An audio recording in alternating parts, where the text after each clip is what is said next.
하겠습니다. 그러므로 그리스도 안에 무슨 겉면이나 사랑의 무슨 위로나 성령의 무슨 교제나 긍휼이나 자비가 있거든 마음을 같이하여 같은 사랑을 가지고 뜻을 합하며 한 마음을 품어 아무 일에든지 다툼이나 허영으로 하지 말고 오직 겸손한 마음으로 각각 자기보다 남을 낮게 여기고 각각 자기 일을 돌볼 뿐더러 또한 각각 다른 사람들의 일을 돌보아 나의 기쁨을 충만하게 하라. 너희 안에 이 마음을 품어라. 곧 그리스도 예수의 마음이니 그는 근본 하나님의 본체시나 하나님과 동등됨을 취할 것으로 여기지 아니하시고 오히려 자기를 비어 종의 형체를 가지사 사람들과 같이 되셨고 사람의 모양으로 나타나사 자기를 낮추시고 죽기까지 복종하셨으니 곧 십자가에 죽으심이라. 아멘. 우리 함께 서로를 바라보면서 인사 나누겠습니다. 반갑습니다. 잘 오셨습니다. 네. 오늘 이 시간을 통해서 우리 안에 새 가족들을 맞이하는 데 있어서 부족한 부분들이 채워지고 무엇보다도 4월 5일에 있을 새생명 축제의 준비를 모두 다 잘 할 수 있기를 바랍니다. 오늘 읽은 말씀은 사도 바울이 빌립보 교회를 향해서 전달한 메시지입니다. 사실 우리에게 매우 아주 익숙한 말씀이라 할 수 있을 것입니다. 이 말씀의 핵심을 간단히 정리하면 너희가 마음을 같이하여 사랑으로 하나 되라는 겁니다. 즉 교회가 사랑 안에서 하나 되는 것을 말합니다. 그리고 그렇게 하나가 되었을 때 다툼이나 허영으로 행동하지 말고 겸손하라고 하는 겁니다. 여기서 말하는 겸손은 단순히 자신을 낮추라는 뜻이 아니라 나보다 다른 사람을 더 높이 여기며 더 귀하게 여기라는 것입니다. 또한 바울은 너희가 자기 일만 돌아보지 말고 다른 사람의 일도 돌아보라고 말합니다. 우리는 본능적으로 나를 중심에 두고 살아갑니다. 우리의 관심도 대부분 나와 내 가족에게만 집중되고 있는 겁니다. 기도의 제목도 대부분 나와 내 가정의 문제들입니다. 그러나 오늘 말씀은 그 시선을 조금 더 넓혀보라고 합니다. 나만이 아니라 다른 사람을 돌아볼 수 있는 마음과 중심을 가지라고 권면하고 있습니다. 이것이 바로 오늘 본문의 핵심 메시지라 할 수 있을 것입니다. 저는 오늘 새 가족을 어떻게 맞이하는가 이 중요한 주제를 가지고 함께 나누려고 하는데 먼저 한 가지 예를 가지고 설명을 하려고 합니다. 한 젊은 부부가 있습니다. 이 부부는 3명의 자녀를 낳아서 키우고 있습니다. 그런데 어느 날부터 마음에 이런 생각이 들었습니다. 부모가 없는 고아 한 명을 입양을 해서 우리 아이처럼 사랑으로 키우면 좋겠다라는 마음이었습니다. 그래서 초등학교 1학년 정도 되는 아이를 입양을 하기로 결단했습니다. 이미 조금 자란 아이긴 했지만 그 아이를 그 가정의 막내로서 받아들이기로 결정한 겁니다. 그렇게 여러 가지 입양의 절차를 거쳐서 마침내 그 아이가 가정의 막내로 들어오게 되었습니다. 아이를 처음 데려온 날, 그 가정에서는 작은 파티를 열었습니다. 너를 환영한다. 이제 너도 우리의 자녀다. 우리의 가족이다. 우리 모두는 다 한 형제이다. 이렇게 말하면서 따뜻하게 맞아 주었을 것입니다. 그렇게 그날은 축제와 같은 시간이었습니다. 그러나 그 다음 날이 되면서 상황이 달라집니다. 이제는 다시 평범한 일상이 시작됩니다. 성대한 그 환영식은 끝났지만 그 아이에게는 이제 중요한 과정이 시작되고 있습니다. 바로 이 가정에서 자기가 진짜 가족이 되어가는 가정이라 할 수 있습니다. 근데 부모님은 아침이 되면 두 분 다 출근합니다. 그렇다면 이 아이가 하루 중에 가장 많은 시간을 함께 보내는 사람은 누구이겠습니까? 부모님이 아니라 형제 자매들입니다. 학교에 가고 숙제를 같이 하고 밥을 먹고 놀고 집에서 부모님이 올 때까지 시간을 보내는 대부분의 그 사람들은 형제 자매들인 것입니다. 이 아이 마음속에는 이러한 질문이 있을 것입니다. 과연 부모님이 나를 사랑하고 있을까? 나를 진짜 자녀처럼 대해주실까? 근데 현실적으로 이 아이의 행복을 크게 좌우하는 것은 부모님보다도 형제 자매들의 태도일 수 있습니다.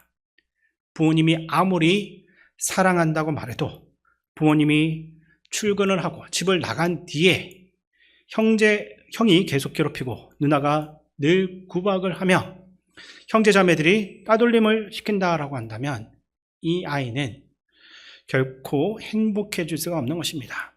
반대로 형제 자매들이 따뜻하게 받아주고 함께 놀아주면서 진짜 가족처럼 대해준다면 이 아이는 자연스럽게 가정에 속해 있다라는 안정감을 느끼게 되는 것입니다. 여기서 눈치가 빠른 분들은 제가 왜 이런 이야기를 하고 있는지 알고 계실 겁니다. 이 자리에 계신 담임 목사님은 제가 옆에서 보기에도 새 가족들이 올 때마다 사랑하시고 또 정말로 섬세하게 챙기시는 게 눈에 보입니다. 그러나 교회에서 새로 등록을 하고 오는 그 새 가족이 실제로 가장 많은 시간을 보내고 깊이 관계를 맺게 되는 대상은 목회자들이 아니라 바로 교회 공동체, 곧 여러분들입니다. 사실 교회 처음 오면 누구든지 다들 따뜻하게 환영을 합니다. 환영 인사도 하고 박수도 치고 밝은 얼굴로 인사를 나누면서 반갑게 맞이하는 겁니다. 근데 사실 중요한 문제는 그 다음인 겁니다. 처음에는 그렇게 환영을 하긴 하지만 시간이 지나면 어느 순간 서로 모른 척하고 지나가게 되는 경우가 많이 있는 것입니다. 새 가족들이 예배를 드릴 때 누구와 함께 예배를 드립니까? 담임 목사님이 그분들 옆자리에 앉아서 어깨를 맞대고 함께 예배를 드리지는 않습니다. 식사를 할 때도 목사님이 그분들과 계속 함께 식사할 수 있는 것은 아닙니다. 화장실을 갈 때 마주치는 사람도 대부분 성도들입니다. 교회 로비에서 차를 마실 때도 마찬가지입니다.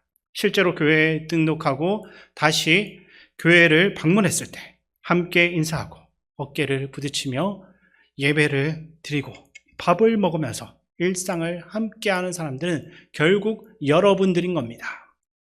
새 가족들 중에 어떤 분들은 목사님의 말씀이 참 좋다라고 하면서 이것 때문에 이 교회에 등록했다라고 말을 하기도 합니다.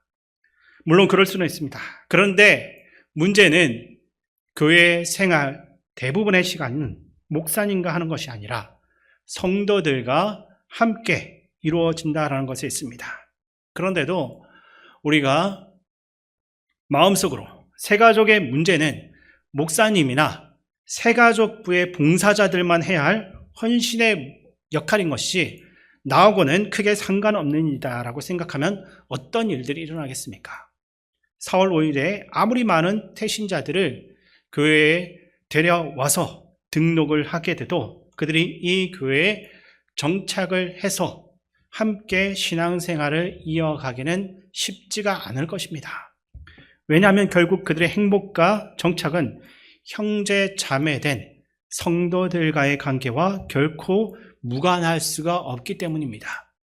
그러므로 지금 이 자리에 계신 여러분의 마음이 어떠한가에 따라서 새가족이 교회에 계속 머물 수 있는지 아니면 어쩔 수 없이 떠나게 되는지가 결정될 수 있습니다. 주변에 있는 동기 목사님들의 이야기를 들어보면 대부분의 교회들이 특히 오후 예배나 저녁 예배에 참석을 해보면 이전보다는 평균 연령이 많이 높아졌다라고 다들 이야기합니다.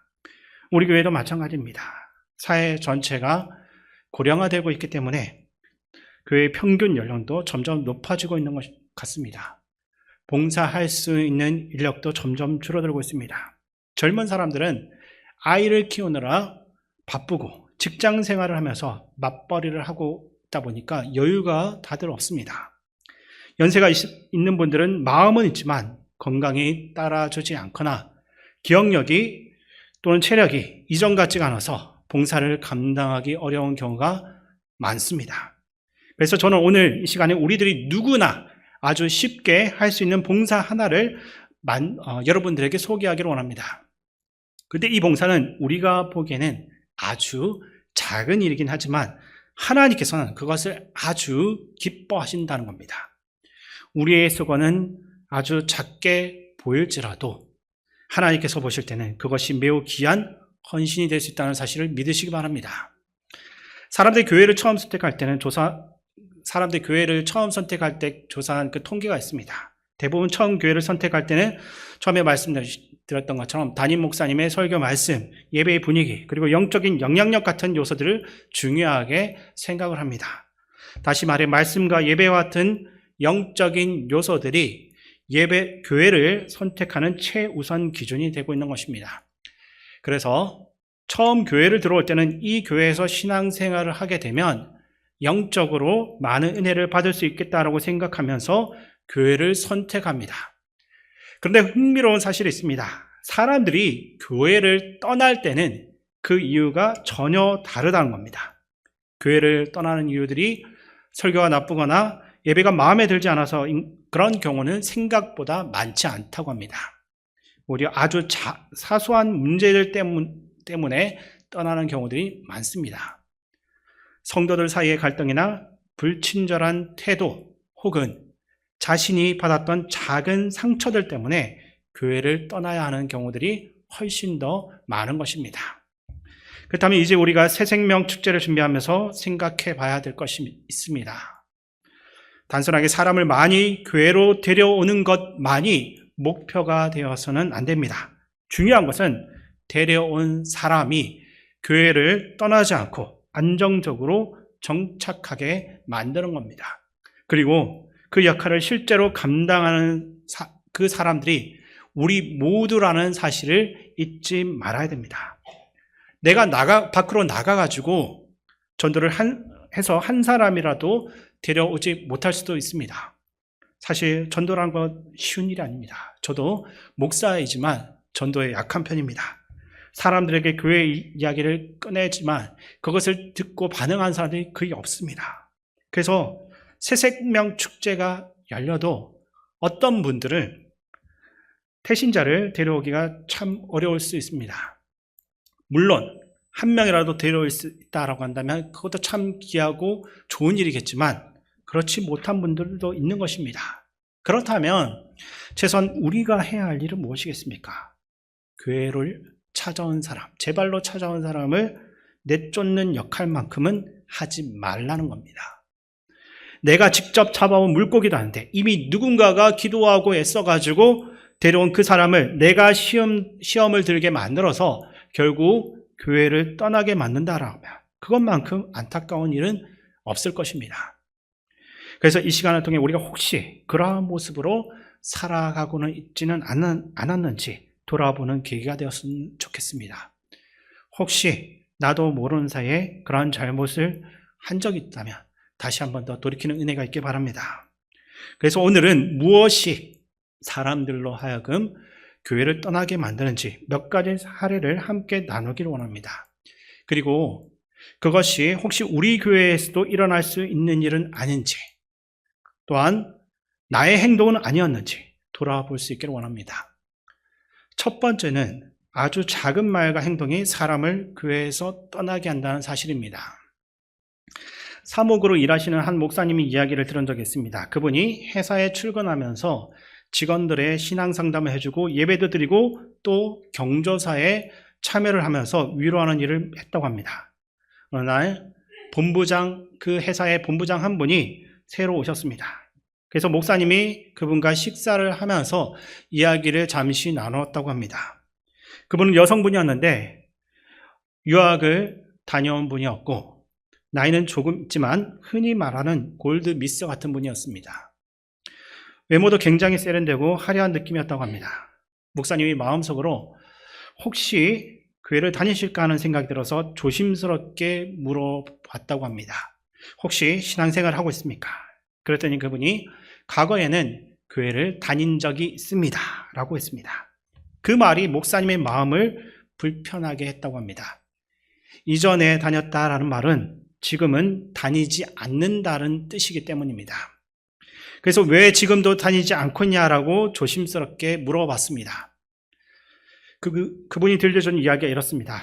유학을 마치고 한국에 돌아온 뒤에 큰 마음을 먹고 다시 교회를 다녀보려고 결심을 했다고 합니다.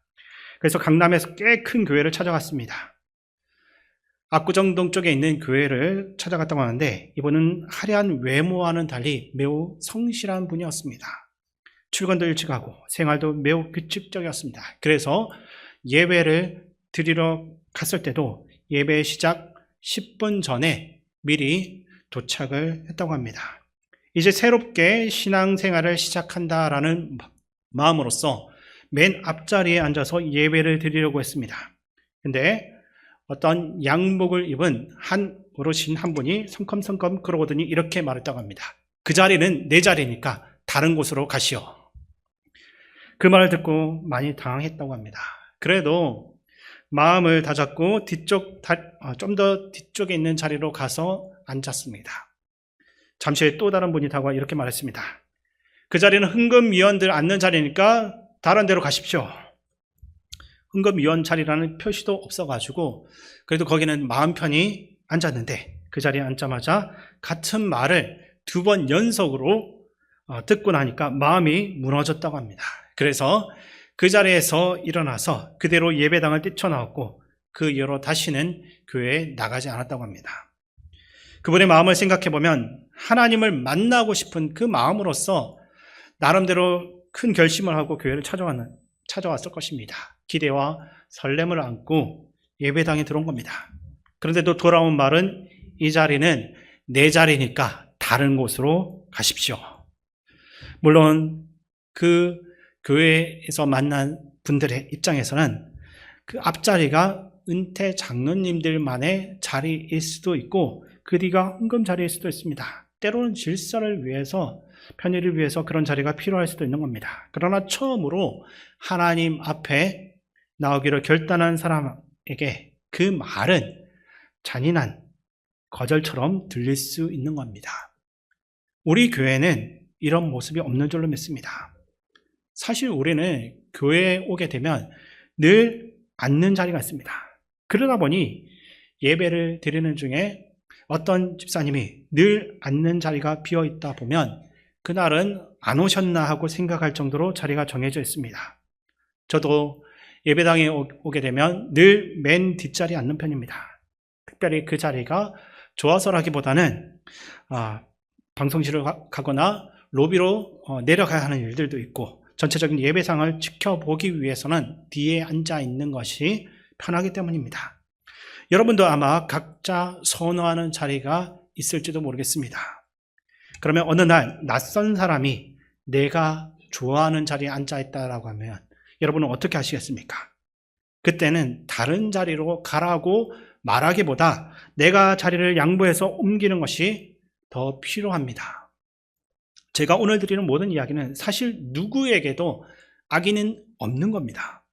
나쁜 의도로 한 행동도 아닙니다. 하지만 문제는 그 말과 행동으로 인한 결과물입니다. 내가 그 사람을 무시하려고 하는 의도는 없었지만 그 작은 행동, 그로 인한 그 결과가 한 사람을 교회 밖으로 밀어내는 일이 될 수가 있는 겁니다. 그 여자분은 그 일을 겪은 지 한참 시간이 지났지만 오랫동안 교회에 다시 나가지 않았다고 합니다. 그렇다면 과연 누가 그 사람을 교회 밖으로 쫓아낸 겁니까? 아마 그 양복 입은 남자도 흥금위원도 그 사실을 모를 겁니다. 왜냐하면 내가 직접적으로 그 사람 보고 나가라고 말한 적이 없다라고 생각하기 때문입니다. 물론 그 자리가 원래 내 자리였을 뿐이라고 말할 수는 있을 것입니다.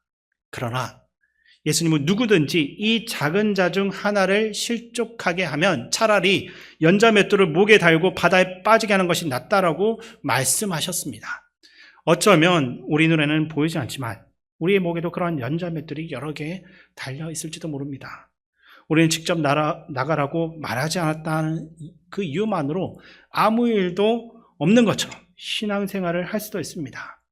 여러분 옆에 누군가가 앉았을 때나 계단에서 마주쳤을 때 화장실에서 잠깐 스쳐 지나갔을 때, 식사 자리에서 함께 밥을 먹다가 불편한 일을 겪으면서 그 사람이 마음에 상처를 받을 수 있는 겁니다. 하지만 대부분의 사람들은 그것을 말하지 않습니다. 요즘 사람들은 내가 당신 행동 때문에, 당신 말 때문에 교회를 떠난다라고 말하지 않습니다. 그냥 이렇게 말합니다. 제가 요즘 바쁘고 시간이 없어가지고 교회 출석이 참 어렵습니다. 이렇게 말하는 겁니다. 하지만 그 수많은 이유와 핑계 속에 혹시 우리의 말과 행동이 들어가 있을 가능성이 없는지 우리는 한 번쯤 진지하게 돌아봐야 됩니다. 이전에 서울 성파에서 사역할 때 한 가족이 등록했습니다. 처음 교회에 왔는데도 너무 예쁘게 신앙생활했고 2달 정도 지나면서 교회에 아주 잘 정착했습니다. 근데 그쯤 되었을 때 그 가정 안에 30대 초반의 젊은 어머니가 무릎 수술을 해야 됐습니다. 일주일 정도 입원 치료를 받고 다시 교회에 출석을 하기 시작했습니다. 겉으로 보기에는 멀쩡해 보였지만 사실은 계단을 내려가는 것이 참 힘든 상태였습니다. 관절이 안 좋은 사람들에게는 올라가는 것보다 내려가는 것이 훨씬 더 어렵다고 합니다.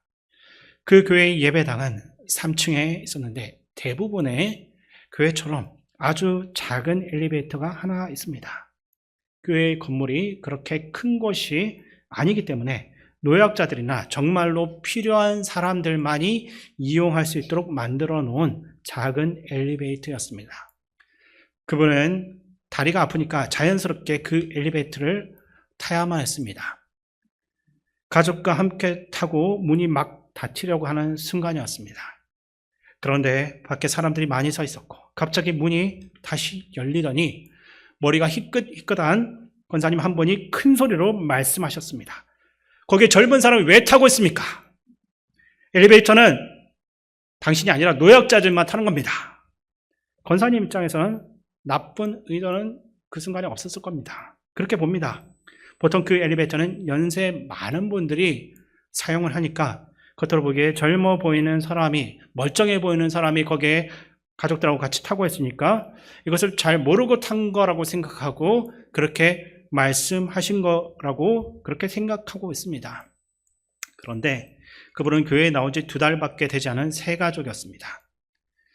큰 소리로 그렇게 말씀하니까 주변 사람들이 다 쳐다봤을 겁니다. 그분 말로는 너무 창피했다고 합니다. 게다가 주변에서 이분이 수술을 해가지고 다리가 아픕니다라고 대신 설명을 해줄 사람도 없었습니다. 아직 교회에 아는 사람이 많지 않았기 때문입니다. 결국 그분은 너무 민망한 마음으로 엘리베이터에서 급히 내려서 나와야만 했습니다. 그리고 아이들과 함께 어떻게 집에 돌아왔는지도 모르게 그런 식으로 교회를 떠나야 했습니다. 이후에 담임 목사님과 같이 신방을 가서 이야기를 들어보니 그 내막이 그렇게 된 것이었습니다. 담임 목사님도 여러 번 직접 찾아가서 대신 사과하고 미안해하면서 다시 교회로 돌아오도록 권했지만 결국 그분은 돌아오지 않았습니다. 2달 동안 교회에 잘 정착하며 신앙생활을 하던 한 영혼이 그리고 함께했던 가족들이 결국 교회를 떠난 이유가 무엇이겠습니까? 깊이 생각하지 못하고 던졌던 그 한마디 말 때문이었습니다.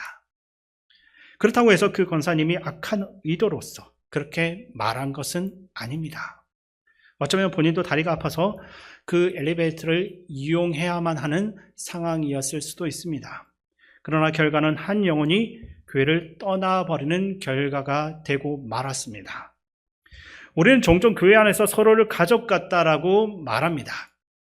하지만 가족 같다라는 이 말의 의미는 무엇입니까? 우리는 보통 가족이라고 하면 서로의 잘못을 품어줄 수 있는 관계, 서로를 용서할 수 있는 관계, 그리고 상대방의 일을 내 일처럼 도울 수 있는 관계라고 생각합니다. 그런데 실제로 우리의 모습을 보면 가족 같다는 말이 다른 의미로 사용될 때가 더 많습니다. 가족이니까 좀 편하게 말하거나 무례하게 대해도 되고 가족이니까 조심하지 않아도 된다라고 생각을 하는 겁니다.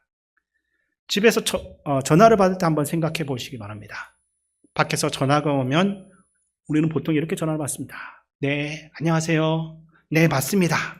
지금 잠시만 기다려 주실 수 있으신가요?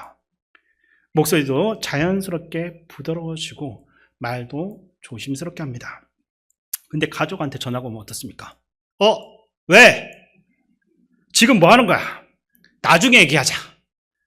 말투가 훨씬 더 짧고 편해집니다. 제가 이렇다는 건 아닙니다. 이것보다 조금 톤은 작습니다. 근데 성도님들이 전화 받을 때 그 목소리와 집에서 가족에게 말할 때 목소리 분명히 다를 수도 있을 것입니다. 어쩌면 우리는 어느 순간부터 가족 같다라는 말을 조심하지 않아도 되는 관계라는 의미로 착각하고 그렇게 살아가고 있는지도 모릅니다. 하지만 이러한 분위기가 교회 안에 자리 잡게 되면 새로운 사람들이 가지고 있던 기대가 완전히 무너질 수가 있습니다. 사람들은 보통 교회는 사랑의 공동체이고 교회에 다니는 사람들은 좋은 말씀을 들으니까 좋은 행동만을 하는 사람들일 거다라는 기대를 가지고 옵니다. 그리고 그 기대가 깨지게 되면 마음의 문이 닫혀버릴 수가 있는 것입니다. 어떤 부목사님이 교구 사역을 하는 중에 이런 일들이 있었다고 합니다. 교구 안에 50대 중반의 신실한 여집사님이 계셨는데 어느 날 목장, 우리 교회로 치면 구역 모임에 참석하면서 문제가 생겼다고 합니다. 그 집사님 부부는 캠퍼스 커플로 만나서 오랜 시간을 함께 해온 사이였습니다. 비록 남들처럼 뜨겁고 원만한 관계는 아니었을지라도 큰 풍파 없이 평온한 가정을 꾸려왔다고 믿어왔습니다. 특별히 그 집사님은 고된 시부모님의 병간호까지 묵묵히 감내하면서 아내로서, 며느리로서 도리를 다했습니다. 그러던 어느 날 남편이 아무런 예고도 없이 집을 나가서 6개월 동안 소식이 두절되었습니다. 처음에는 그저 가던 어떤 스트레스 때문이다라고 믿으면서 금방 돌아오기만을 기도하며 기다렸습니다. 하지만 아는 지인을 통해서 들려온 진실은 너무 끔찍하고 잔인했습니다. 남편은 자기보다 훨씬 더 어린 젊은 여자와 새로운 살림을 차린 상태였습니다. 시부모님의 병수발을 들며 자신을 희생하고 갈아넣던 그 시간에 남편이라는 사람은 배신이라는 이 칼날을 준비했던 겁니다. 아이들을 생각해서라도 가정을 지키려고 애썼지만 무너진 신뢰와 깊은 상처 끝에 결국 이혼이라는 아픈 선택을 결심할 수밖에 없었습니다. 이혼을 결정하고 집사님은 유일하게 의지했던 목장의 리더에게만, 우리로 치면 구역장, 건찰 정도 되는 분한테 조심스럽게 속 사정을 털어놓았습니다. 그런데 비극은 목장의 기도 모임 가운데 터졌습니다. 이 리더는 상처가 채 아물기도 전이었던 집사님을 앞에 두고 이렇게 통성기도를 인도했습니다. 하나님, 이 집사님 하루빨리 좋은 배우자를 만나서 재혼의 길이 열려지게 하여 주옵소서. 이렇게 기도를 했다고 합니다. 이혼 도장의 잉크도 마르지 않은 시점입니다. 본인은 재혼의 제자도 꺼낸 적이 없습니다. 그저 무너진 마음을 위로받고 싶을 뿐이었는데 그 리더의 경솔함은 집사님의 아픈 가정사를 많은 사람들이 알 수 있도록 공개적인 전신물로 만들어버렸습니다. 그 순간 집사님이 느낀 수치심과 배신감은 말로 다 할 수 없었다고 합니다. 남편도 힘들겠는데 그렇게 믿고 있던 사람도 이렇게 했으니 결국 이 집사님이 어떤 선택을 하겠습니까? 그날로 바로 교회를 떠났다고 합니다. 더욱 참담한 것은 그 이후의 반응이었습니다. 교구의 목사님이 이 상황을 인지하고 문제를 해결하기 위해서 목장의 리더에게 전화를 했습니다. 근데 그 권사님이 오히려 당당하게 되물었다고 합니다. 내가 뭘 잘못했습니까? 그 사람 잘 되라고 기도해 준 게 죄입니까? 그런 일로 시험 받았으면 그런 사람은 이 목장에 있을 필요가 없습니다. 나가도 괜찮으니까 그냥 내버려 두십시오. 이렇게 이야기했습니다. 이 이야기를 들으면 우리는 혀를 차면서 어떻게 그런 일이 있을 수 있냐라고 말할 수도 있습니다.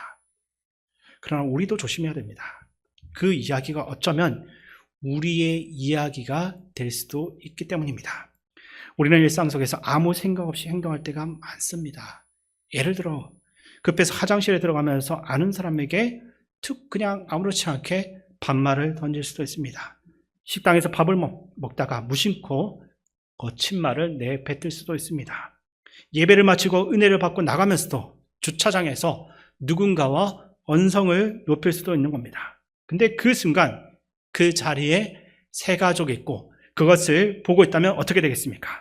또는 새 가족이 어느 정도 시간이 지나가지고 식당 안에서 설거지를 하거나 부서에서 보조로 봉사를 시작하는데 기존에 있던 봉사자들이 언성을 높이고 싸우는 모습을 보이면 어떻게 생각하겠습니까? 교회 안에서 우리가 무심코 보이는 이런 모습들이 오히려 새로운 사람들을 교회 밖으로 밀어내는 이유가 될 수 있다는 것을 우리가 기억하면서 조심해야 됩니다.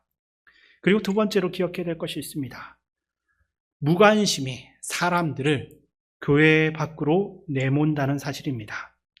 서두에 말씀드린 입양된 한 아이에 대해서 다시 한 번 더 생각해 보겠습니다.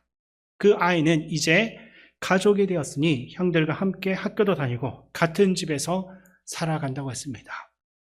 근데 아침이 되면 형들만 일어나서 그 학교에 가고 그 아이는 아무도 깨우지 않습니다. 식사를 할 때도 자기들끼리만 먹고 놀러 나갈 때도 그 아이에게는 아무도 말을 걸지 않습니다. 형들끼리만 약속해서 놀이터에서 놀고 돌아옵니다. 만약 그런 상황이라면 그 아이의 마음이 어떠하겠습니까? 분명히 같은 집에 살고 같은 가족인데도 혼자만 외톨이가 된 것 같은 마음이 드는 겁니다. 사실 우리가 일상 속에서 별 생각 없이 하는 행동들이 누군가에게는 바로 그러한 느낌으로 다가올 수도 있습니다. 예를 들어 어느 주일 아침 예배 시간이 거의 다 되어 가는데 교회의 로비에 어떤 젊은 여성이 아이의 손을 잡고 서 있습니다.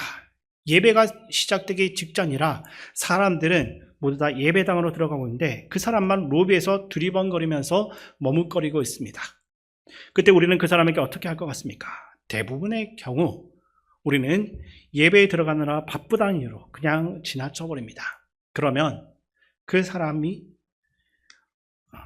왜 그 사람이 예배당 앞에서 머무르면서 서 있겠습니까? 아이를 유치부에 보내야 하는데 부서실이 어디 있는지 몰라서 거기에 서 있을 수도 있습니다. 화장실을 찾고 있을 수도 있고 성경책이 필요할 수도 있고 헌금봉투를 어디서 받아야 되는지 몰라서 그런 이유가 될 수도 있습니다. 분명히 어떤 이유가 있을 것입니다. 그런데 올해는 그 상황에 별로 관심을 두지 않습니다. 저 사람은 나와는 상관이 없는 사람이다라고 쉽게 생각하기 때문입니다. 누군가가 알아서 도와주겠지, 안내를 하는 봉사자가 와서 도와주겠지 하면서 본인은 그냥 나 몰라라 하면서 그냥 지나가는 겁니다. 그러나 이 교회 울타리 안으로 들어오는 모든 사람들은 여러분들과 관계가 있는 사람입니다. 심지어 우리 교회에 오늘만 방문하는 사람이라 할지라도 이 울타리 안에 들어온 순간부터 그 사람은 우리가 관심을 가져야 할 대상입니다. 더 나아가 그 사람은 우리의 가족이 될 수도 있는 사람인 겁니다. 근데 우리는 아무도 말을 걸지 않습니다. 그것이 바로 무관심입니다. 저 사람은 나와 상관이 없다라는 마음입니다. 새로 교회에 오는 사람들은 마치 신생아와 같습니다. 신생아는 누군가가 돌봐주지 않으면 살아갈 수 없습니다. 누군가가 안아주고 관심을 가져야 되는 것입니다. 그렇지 않으면 결국 교회를 떠나게 되는 것입니다. 교회를 떠날 수밖에 없습니다. 만약 4월 5일 날 50명 정도의 새 가족이 오기를 기대한다면 그 50명을 품어줄 부모는 몇 명 있어야 되겠습니까? 당연히 50명 이상은 최소한 필요한 겁니다. 아무리 많은 사람을 데려와도 그들을 품어줄 준비된 사람이 없으면 결국 남는 사람들은 준비된 그만큼밖에 없습니다. 50명이 왔는데 5명만 남는다면 그 공동체 안에 부모의 마음을 가진 사람이 5명밖에 없다는 뜻입니다. 그렇다면 우리가 먼저 해야 할 일이 무엇입니까? 바로 내가 영적인 부모가 되는 겁니다. 근데 부모가 되기 위해서 특별한 학위가 필요한 것은 아닙니다. 대단한 공부를 해야 되는 것도 아닙니다. 누군가가 결혼을 하고 아이를 낳으면 자연스럽게 부모가 됩니다. 초등학교를 졸업했던, 박사 학위를 받았던 그것과는 상관이 없는 겁니다. 박사 학위를 받았다라고 해서 또 좋은 부모가 되는 것은 아닙니다. 좋은 부모는 사랑이 그 안에 충만한 사람입니다. 그 아이를 품고 돌보고 자기 생명과 같이 여길 수 있는 사람이 바로 좋은 부모라 할 수 있습니다. 그래서 오늘 제가 여러분과 나누고 싶은 핵심은 이것입니다. 여러분 모두가 새 가족들의 영적 부모라는 겁니다. 그런데 그 일 때문에 여러분들한테 거창한 것을 요구하지 않습니다. 여러분 눈에 낯선 사람이 보이면 먼저 인사를 해주고 자리를 양보하는 겁니다. 가장 좋은 자리를 내어줄 수 있다면 그렇게 해주고 가장 좋은 미소를 보여주고 가장 따뜻한 친절을 베풀면 됩니다. 하나님께서 원하신다면 바로 그 잠깐 보여주는 그 순간을 통해서 잃어버린 영혼이 교회 안에 완전히 정착해 나갈 수가 있는 것입니다. 어떤 분들은 이미 많은 봉사를 하고 있습니다. 구역도 섬기고 주차 봉사도 하고 안내도 하고 여러 가지 다양한 일들을 맡아 섬깁니다. 그러나 또 어떠한 분들은 은퇴를 했다라는 이유로 특별히 맡은 봉사가 없을 수도 있습니다. 그렇다면 그분들이 할 수 있는 가장 좋은 섬김이 무엇이 있겠습니까? 그것은 교회에 왔을 때 만나는 모든 사람들에게 그 새 가족들에게 친절하게 대하고 먼저 인사하고 따뜻하게 맞이하는 것입니다. 그것이 우리가 할 수 있는 가장 기본적인 섬김이라 할 수 있습니다. 혹시 우리는 교회를 마치 영화 극장과 같이 다니고 있는 것은 아닌지 돌아볼 수 있어야 됩니다. 극장에 가면 옆 사람한테 인사를 하면서 같은 영화를 보시고 있네요. 저와 취향이 같습니다. 라고 이렇게 말하는 사람은 없습니다. 극장에서는 그럴 필요도 없고 그렇게 말하면 이상한 사람처럼 취급받습니다. 내가 보고 싶은 영화를 예매해서 보고 끝나면 그 순간에 바로 나오면 됩니다. 근데 만약 교회 생활도 그렇게 하고 있다고 한다면 어떻게 되겠습니까? 그저 내 자리에 앉아서 예배만 잘 드리고 은혜 받았다라고 생각한 뒤에 아무에게도 관심 없이 돌아간다면 그것은 교회가 아니라 극장과 다를 바 없습니다. 마치 번호표를 받아서 지정된 자리에 앉듯이 내가 좋아하는 자리에 앉아서 오늘 설교 좋았고 은혜 참 많이 받았네 하면서 혼자 만족하고 돌아감. 그러면 그것은 진정한 공동체가 안 됩니다. 그렇게 되면 교회는 결국 극장처럼 변해버릴 수밖에 없는 것입니다. 극장과 같이 된 교회가 과연 건강해질 수가 있겠습니까? 조금 극단적으로 들릴 수는 있겠지만 만약 우리의 마음 가운데 주일에는 아무도 나를 건드리지 않았으면 좋겠다. 나는 그냥 혼자만 은혜 받고 가면 된다. 이런 생각이 있다면 우리는 공동체의 참된 의미를 놓치고 있는 겁니다. 그렇게 해서는 진정한 가족이 될 수가 없습니다. 가족이라는 것은 서로의 모든 사정을 무조건 다 알아야지만 되는 관계가 아닙니다. 그러나 힘들고 어려울 때 어깨를 빌려줄 수 있는 관계를 말하는 겁니다. 이곳에 오면 서로 다투거나 경쟁하지 않고 허영이나 자랑이 아니라 서로를 배려하는 사람들 속에서 마음의 참된 쉼을 얻을 수 있는 공동체가 바로 교회가 되어야 합니다. 성경은 언제나 약자를 돌보라고 말씀합니다. 구약 성경에서 반복해서 등장하는 말이 있습니다. 고아와 가부와 나그네를 돌보라라는 말씀일 것입니다. 이 말은 단순히 특정한 신분을 가리키는 것이 아니라 의지할 것이 없고 쉽게 불공평한 대우를 받을 수 있는, 쉽게 차별을 당할 수 있는 연약한 사람들을 의미합니다. 그러면 교회 안에서의 약자는 누구입니까? 우리는 흔히 교회에서의 강자는 돈이 많은 사람이고 사회적으로 영향이 있는 사람인데 약자는 가난한 사람이다라고 생각할 수 있습니다. 그러나 교회에서의 강자는 그러한 의미가 아닙니다. 교회 안에서의 강자는 이 교회를 오랜 시간 동안 다닌 사람들입니다. 이 교회가 내 집처럼 익숙하고 눈을 감고서도 다닐 수 있을 만큼 주인 의식을 가진 사람이라면 그 사람이 교회 안에서는 강자입니다. 그러면 약자는 누구겠습니까? 바로 처음 교회를 방문한 사람들, 새가족들입니다. 공동체에 처음 발을 들인 사람의 마음은 모든 것이 서툴고 어색하기만 합니다. 사람들이 나를 반겨줄까? 어디에 앉아야지 신뢰가 되지 않을까? 여기만의 특별한 규칙이 뭘까? 밥은 마음 편히 먹어도 되는지, 화장실은 어디에 있는지, 혹시 다음 주에 다시 나왔을 때 거절당하지는 않을지, 머릿속에 수만 가지 걱정이 스쳐갈 것입니다. 낯선 공간이 주는 긴장감과 소외감은 이렇게 생각보다 깊은 것입니다. 특히 신앙생활이 처음인 초신자들에게 교회는 더욱 어려운 곳입니다. 마치 드레스 코드가 엄격하고 예법이 복잡한 최고급 레스토랑이나 낯선 나라의 전통 혼례식에 초대받은 기분과 비슷합니다. 식기구는 어떤 것부터 사용해야 하는지, 언제 일어서고 언제 박수를 쳐야 하는지, 혹시나 나만 그 예법에 어긋나는 행동을 하고 있는지, 그로 인해서 무시당하지는 않는지 온 신경이 곤두서는 겁니다. 교회를 처음 방문하는 사람들의 마음이 바로 이와 같을 것입니다. 어디에 앉을지, 물 한 잔 마시는 것도 눈치가 보이고, 헌금은 또 어떻게 하는 것인지 아무것도 모른 채 그저 덩그러니 자리를 지키고 있을지도 모릅니다.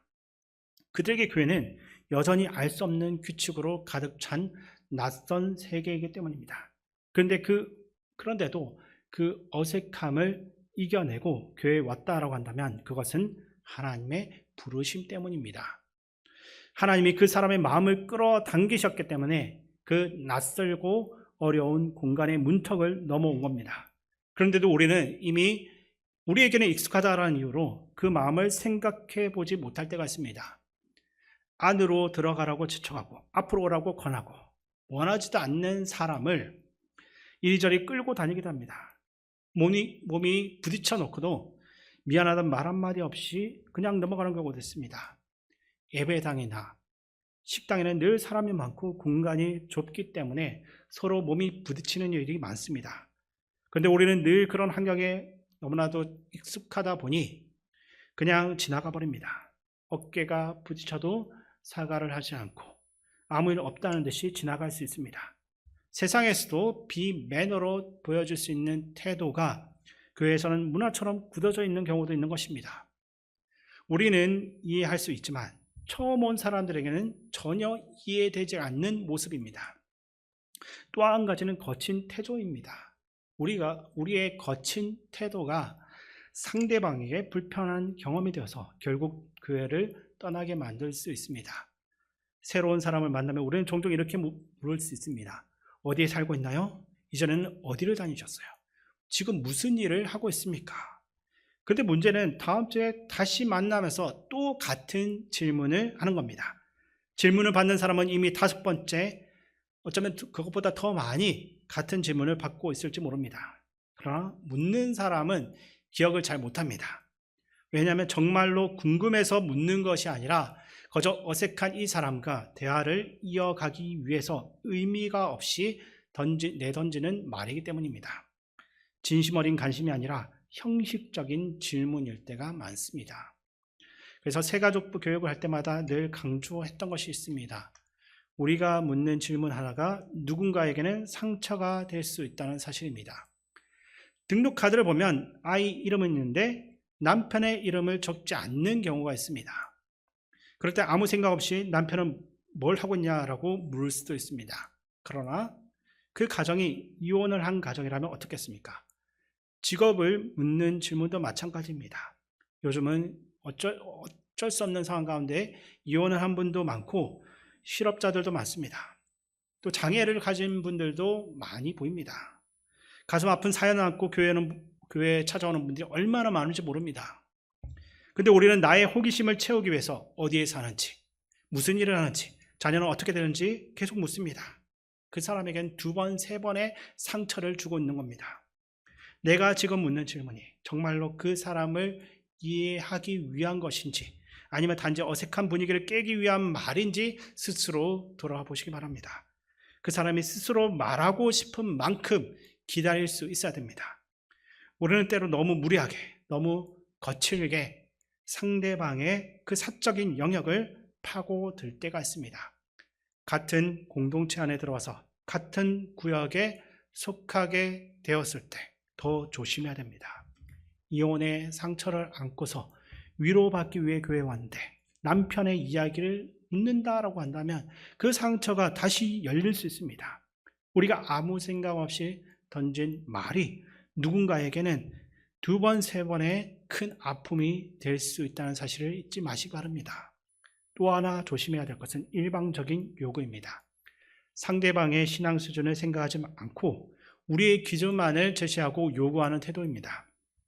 등록을 했으면 주일에 빠지면 안 된다라고 말을 하고 우리 교회는 수요예배가 기본이다라고 말하고 몇 주 동안 안 보이면 책망하기도 합니다. 그러나 우리는 그 사람의 속사정을 알 수 없습니다. 어떤 분은 경비 일을 하면서 한 달에 2번밖에 교회에 나오지 못할 수 있습니다. 격일로 일을 하기 때문입니다. 그분이 교회에 나오는 날은 겨우 쉴 수 있는 날입니다. 잠을 자야 하는 날인데 잠을 포기하고 교회에 나오는 겁니다. 우리는 그 사실을 알지 못한 채로 쉽게 판단하고 정죄할 수 있습니다. 여기 앉아있는 우리도 마찬가지입니다. 겉으로는 웃고 있지만 마음속에는 말할 수 없는 사정을 품고 있는 분들이 분명히 있습니다. 눈으로 보이기에는 멀쩡해 보여도 속으로는 깊은 아픔을 안고 살아가는 것입니다. 우리가 어떻게 그런 분들을 쉽게 판단하고 정죄할 수 있겠습니까? 그래서 우리는 새 가족을 대할 때 더 조심해야 됩니다. 왜냐하면 하나님께서 그 영혼을 너무나 간절히 원하기 때문입니다.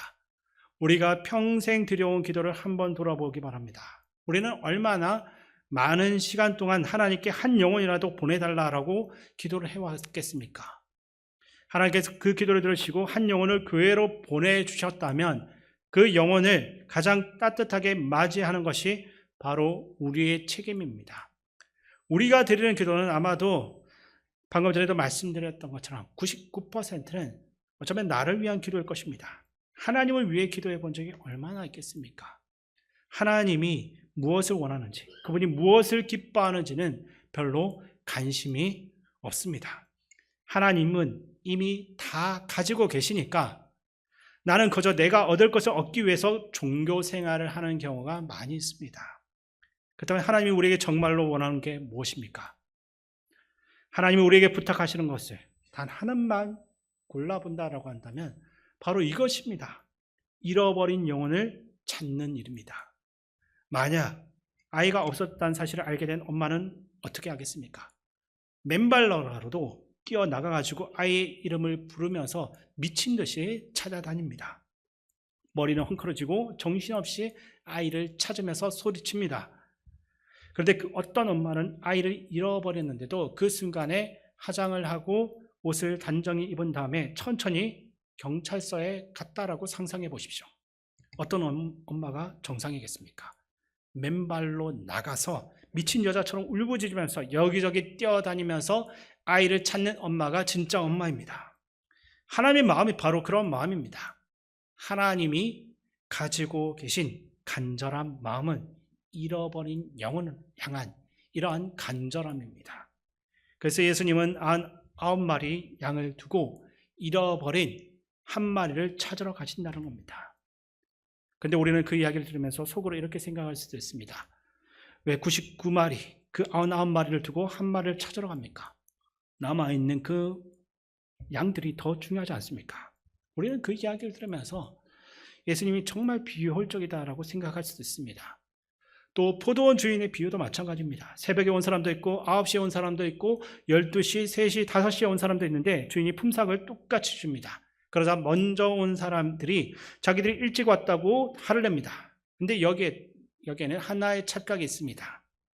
우리는 항상 내가 99마리 중 하나라고 생각합니다. 그러나 사실은 잃어버린 한 마리가 바로 나인 겁니다. 내가 길을 잃었는데도 혼자 착각하면서 아홉 마리를 보호해야 된다라고 말합니다. 이것이 우리의 교만입니다. 우리는 모두 전적인 하나님의 은혜로 살아갈 수밖에 없는 사람들입니다. 하나님을 위해 우리가 할 수 있는 일이 참 많은 것입니다. 헌금을 드릴 수도 있고 봉사를 할 수도 있습니다. 그러나 하나님이 가장 간절히 원하시는 것은 잃어버린 한 영혼을 찾는 일입니다. 누군가 그 영혼을 위해서 눈물로 기도하고 있을 때 그 눈물을 닦아줄 수 있는 형제가 되기를 하나님께서 원하십니다. 그래서 영혼을 돌본다는 것은 거창한 일이 아닙니다. 내가 모르는 사람이 옆에 앉아있을 때 먼저 인사해 준 것입니다. 여러분에게 진짜 삶의 간증이 있다면 그것은 반드시 말과 행동으로서 드러나야 됩니다. 만약 그런 고백을 할 수 없다면 우리는 하나님 앞에서 우리 자신의 모습을 돌아볼 수 있어야 됩니다.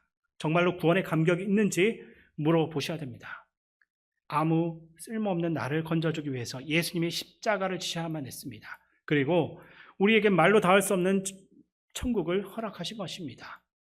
이 은혜에 대한 감격이 여러분 안에 있어야 됩니다. 새 생명 축제를 준비하기 전에 우리가 먼저 해야 할 일은 내가 받은 구원이 얼마나 놀라운 것인지 다시 깨닫는 것입니다. 이 귀하고 좋은 구원의 은혜를 베풀으신 그 하나님을 다른 사람에게도 알려야겠다라는 마음이 있어야 됩니다.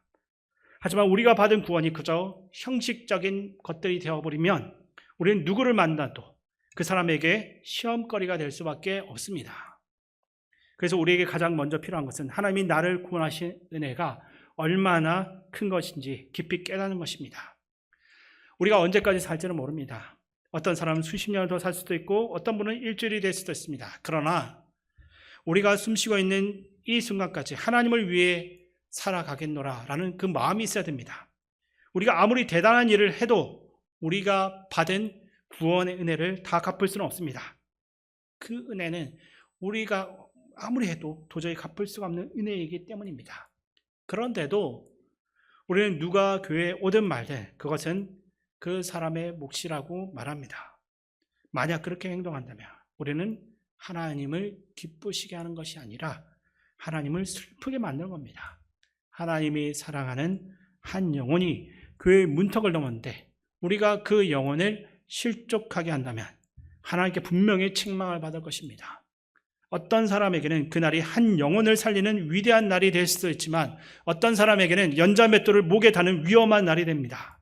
그래서 저는 우리 모두가 4월 5일 이 날을 통해 찾아오는 모든 영혼들의 인생을 바꾸는 복의 통로로서 쓰임받게 되기를 소망합니다. 오늘 읽은 본문을 보면 처음에는 서로를 낮추고 다른 사람을 돌보라고 말합니다. 근데 갑자기 이렇게 또 말합니다. 본문 5절에서 8절 말씀을 제가 다시 한 번 더 읽어드리겠습니다.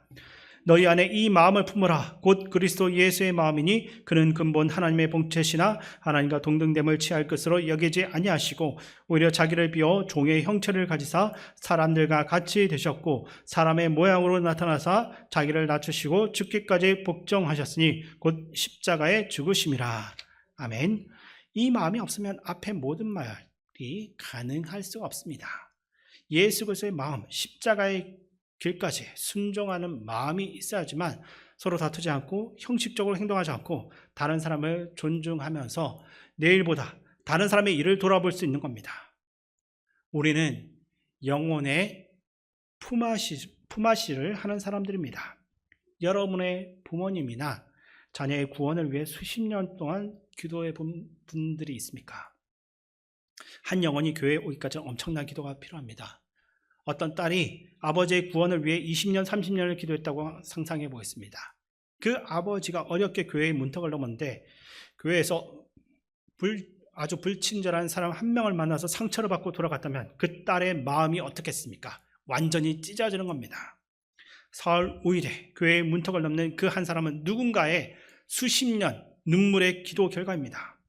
그래서 우리는 기억해야 됩니다.